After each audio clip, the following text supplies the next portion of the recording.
Hey, what's up guys, my name is Tess and welcome back to another episode of Hot or Not, the series where I'll go talk about games that I have been playing for a while. I started to play recently. In the series I will give kind of a small review and ask you guys if you want to see more gameplay of that game or if you don't really like it at all. So today we are going to take a look at Survarium. So Survarium is a free-to-play first-person shooter that can be downloaded via Steam or via the own website. Both links will be in the description of this video. Remember that Survarium is in early access still, it's a beta and a lot of things are subject to change and there are rolling out updates and improvements. So some quick background information on this game. Survarium is a game that CadGamings and I have been playing for almost a year. We have put in hundreds of hours literally, and this is really an amazing game in our opinion. And the Steam reviews are a little bit mixed. I think it's about 50-50. You either love it or you hate it seems like. So I might be a little bit biased, but I did do a review, or I wrote down a whole in-depth review about a year ago. I did want to make a video of that review. Like I said, about a year ago, never really did. So mostly of this video is going to be that review with a little bit updated things, because they did change some things around for the better or some things even for the worse. So this is going to be an in-depth, scripted mind you, review of Survarium, and I'm going to give a lot of my opinions and rate all of the factors that I have from a scale 1 to 10, and the result will be a final verdict. So in this video I'm going to talk about the maps, the weapons, the balance / pay to win, the skill tree / perks, the spawn system, the graphics, the sound, the control and movement, game modes, the leveling system, and then finally the reward system, as well as the final verdict. So currently in the game there are 9 maps: Rudnia, Skull, Vostok Radar Station, Chemical Plant, Taranovsky Fort, Mamaniev Kurgan, Vector Laboratory, and Cologne Bridge. And the cool thing about all these maps is that they are based off real places in the world, and they are really well detailed. And all of them feel very unique and have a kind of own atmosphere, which I think is really cool. So the map variety is really good. All of the maps are really different from one another, and they all have a special feeling, like I said. But some of the maps have long range lines of sight, and others are more close quarter combat areas, like Cologne Bridge. In general, I think the map layouts are really good, and they are quite fair for both teams, and they allow for fair games. However, some of the maps can become a spawn trap quite fast if your team is pushing way too hard and the other team is not really that good. Another cool thing about the maps is that some of the maps have nice and vertical buildings that you can go up to multiple stories. For instance, School has a building where you can go 3 stories, which is really nice, and then it has also a basement, so that allows for quite a lot of area in quite a small map actually. So another cool place where you can go up and really high is on the Vostok radar map, and there is a huge radar tower that is I would say about 50 meters high, and you can climb up all the way there, and it's really amazing and it really looks awesome, and it's a perfect spot for snipers. Another cool thing about the maps is that they all have different settings, so it can be day, it can be like night, it can rain, it can be really like dawn or midday, and even evening, and I think that's really cool. Every map feels quite a lot different depending on the setting, and this also impacts the feeling of the map. Cool implementation would be a full nighttime maps, but I think that would be a little bit too hard to make maybe, and also a bit too hard to play on. But I think the maps overall are really good. I would rate the maps a 8.5 out of 10. Unfortunately there are not too many maps, and they really not updating the game with more maps that fast. So like I said, I've been playing for almost a year and they only have added 1 map, and that is London, which I almost forgot to mention I think. So then we are going to take a look at the weapons. Currently there are only 5 secondary weapons. All of them are pistols, some of them are semi-automatics, fully automatic, and there are a couple of revolvers. The main meat and potatoes are the primaries, and there are amazingly 59 primary weapons, which is a lot. And there are 12 different SMGs, 10 shotguns, 23 assault rifles, 10 snipers, and 4 LMGs, which is just amazing I think, especially for a free-to-play game. All of the weapons feel feel and look different,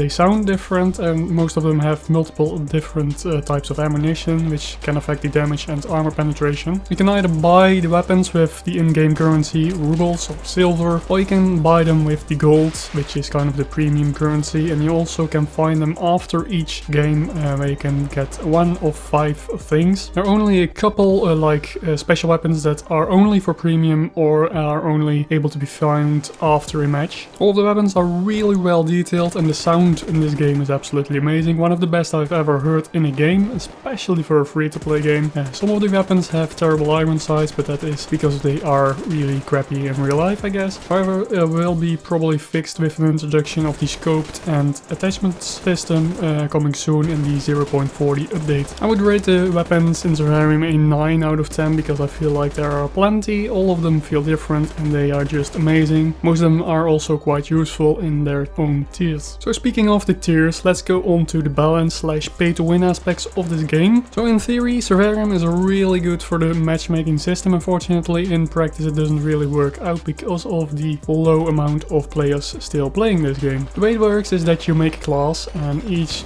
piece of gear and weapon has its own level or tier, and this used to be 15 and now they scaled it down to 10, and depending on the highest piece of gear in your class, that will be your main rank, and you will be searching for games that are that rank. Unfortunately, like I said, because of the low amount of players still playing this game, after a minute it will be looked. For instance, if you have a level 8 class, then after a minute we'll look for levels 7 to 9, and after 2 minutes 6 to 10, etc. And this can mean that you can play with a level 8 class but get up against people with level 10 classes which have much better gear. So I would say the balance in this game is pretty decent if you're playing against people with your own skill level or tier, and also would highly recommend making classes with all level 8 or all level 6 gear and not have, for instance, your weapon be 2 tiers higher than your highest piece of gear, because you will be wrecked. And this game is totally not pay to win. You can buy gold. Gold is basically just the premium currency. You can buy a lot of the things in game with that, but you can also buy it with the rubles or silver.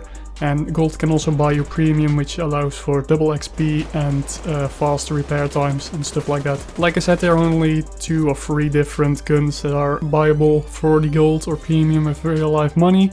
Most of the weapons can also be found after the match, so this game is definitely not pay to win whatsoever. Having said that, I would rate this overall balance a 5 out of 10 because I think it's quite bad, and that's not really their fault. The idea is pretty good, but it only works out if you have multiple thousand people of playing, and that's not the case. I think at most there are probably 1,000 to 1,500 people playing, spread out over 3 different servers and multiple game modes, different tiers, so that really thins out good games that you can find. So on to the skill / perk system in this game. Currently you have 2 ways to level. You have your main level, your character level, and then you have your faction level, which is 1 to 10, and your main level is 1 to or 0 to 100. Each time you level up you get 1 skill point that you can spend in the skill tree. Right now there are 3 out of 5 different skill trees that are open, and you can put in points. Every time you put in a point you get a different skill.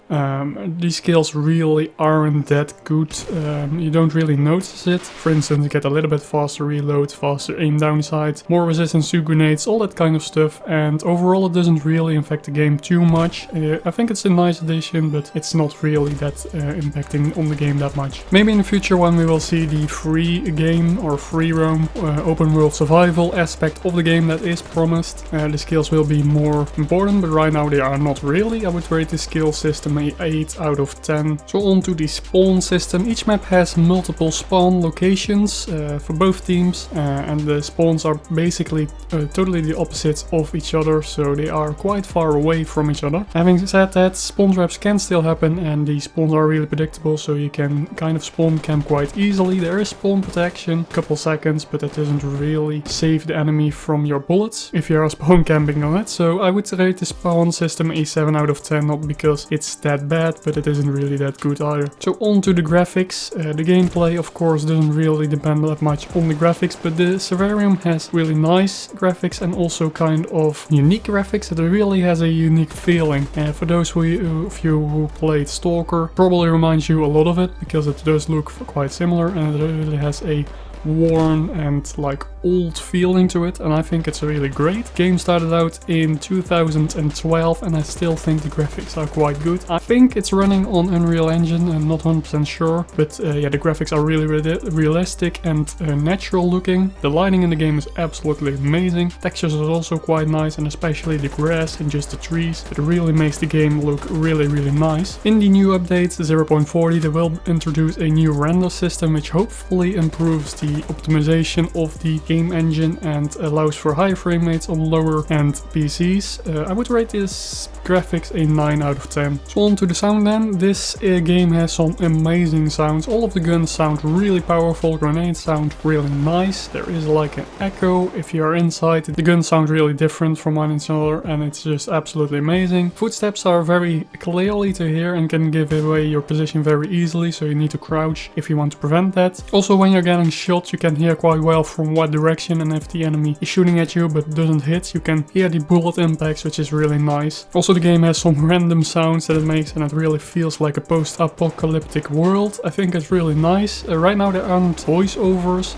but they will introduce that in the 0.40 update. Another bad thing is that there is no in-game voice system right now, and I hope they will introduce that sometimes, but there are a lot of Russian players on this that don't really speak English. I would rate the sound system a 8 out of 10. So onto the movement then. The game has pretty much all of the same controls as every other first-person shooter. The movement itself can feel a little bit clumsy, and sometimes you jump 5 or 6 feet and then you get killed and you just get flown across. I understand this is forward momentum, but it is really a stupid aspect of the game, I think. But overall the movement/controls are fairly decent, so I would rate it a 6.5 out of 10, maybe even a 7 out of 10. So game modes. Currently there are only 4 game modes. You have the standard team deathmatch, you have your research, which is kind of domination from Call of Duty, and then you have battery retrieval, which is kind of like capture the flag with multiple flags or batteries, and then you have final stand, which is a variant of team deathmatch, kind of like free-for-all, where every time you need to get multiple kills in order to not be eliminated. So the game modes are quite nice. Unfortunately, because of the low player amount that's still playing, you really can't select one game mode because the match finding will take literally 10 to 15 minutes, which is just crazy. Vostok Games have announced that there will be free play, which is kind of like an open world survival game that is based off Survarium or just in Survarium.